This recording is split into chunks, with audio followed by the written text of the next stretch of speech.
The adrenaline went high sa pag-arangkada ng piloton sa kauna-unahang Tour de Pangasinan.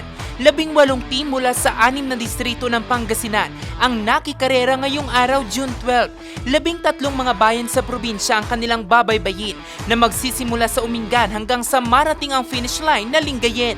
143 kilometers ang kabuang haba ng karera. Bagay na pinaghandaan ng 16 na taong gulang na si Philip mula District 4. May ensayo naman,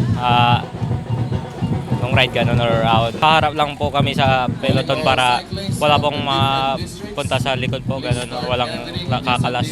Bukod sa mga baguhan, sumama rin sa pagpedal ang mga veterano na sa mga cycling tour. Bagamat batak na, hindi pa rin sila pakampante. Lalo't anila, batak rin sa pagpedal ang mga bagong henerasyon ng siklista. Ayoko na sana tumakbo, kaya lang kulang yung player ng 6 district, so napasubo ulit. Kaya nandito tayo. Napakaganda po sa amin kasi nagkaroon ng league ng Tour de Pangasinan sa pamumuno ng ating mahal na gobernador, Monmon Gayco. Malalakas ang mga kalaban eh. Puro ensayado, pero sabit-sabit lang po hanggang matapos. Mas maganda para mapursigi yung mga bata na baguhan ganun para mag-improve yung mga ensayo nila tapos makalaro din sila dito.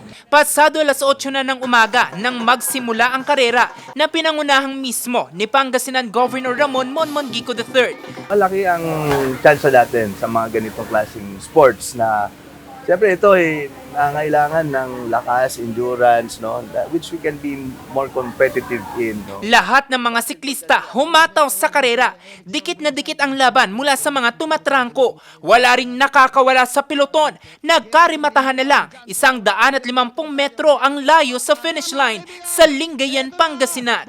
From District 6, a white jersey and a trophy, Hurley Davidson Fernandez. At matapos ang higit sa 3 oras na karera, nasungkit ni Hurley Davidson Fernandez ng 6th District Team 1 ang blue jersey o first place sa individual qualification.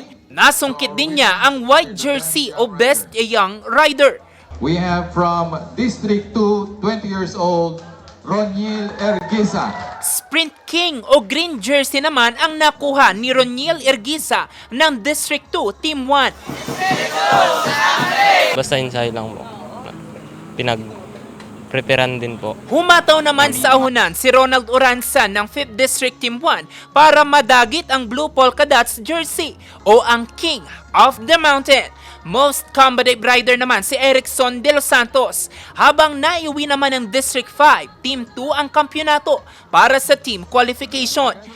Ang Tour de Pangasinan na may temang padyak sa kalayaan, sumisimbolo raw sa patuloy na panawagan ng probinsya ng Pangasinan sa pagiging malaya sa korupsyon, malaya sa bisyo at iba pa. Ang ganda nga ng tema padyak sa kalayaan at sa katadyakan natin ang mga korap.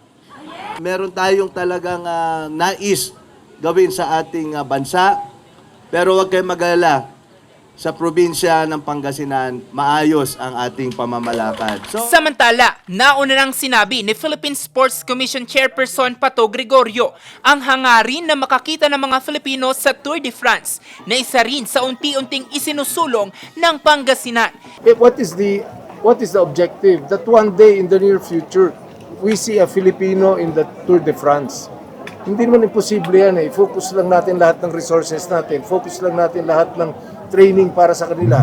Lalaban at lalaban yan. Natapos man ang karera, baon ng bawat isa ang pagmamahal, hindi lamang sa sports na cycling, kundi ang pagmamahal sa bansa. Tour de Pangasinan ang ating! Jose Robert Inventor, RNG News, Pangasinan.